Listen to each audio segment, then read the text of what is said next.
ആണ്. ഞാനും രേഷ്മ മാത്രമേ ഉള്ളൂ. അപ്പൊ ഞങ്ങൾ ചെറിയ നൈറ്റ് കുക്കിംഗ് ആണ് ഡിന്നർ. അതെ രേഷ്മ ഉള്ളി അരിയാണ്. എന്തൊക്കെ ഉള്ളിയാ? നമ്മുടെ മുട്ട പൊരിച്ചുള്ളത്. മുട്ട പൊരിച്ചതിനുള്ള ഉള്ളിയാണ് ഞാൻ അരിഞ്ഞിരിക്കുന്നത്. ഞാൻ വെണ്ടക്ക വറക്കാൻ വേണ്ടിയിട്ട് മസാല റെഡിയാക്കുന്നത്. ഈ വെണ്ടയ്ക്കാണ് അരിഞ്ഞത്. ഈ ചോറാണ് വെച്ചത്.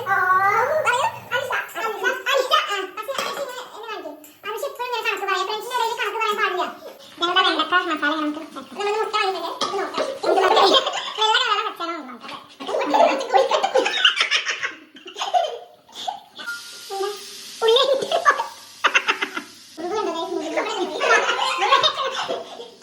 കറിവേപ്പില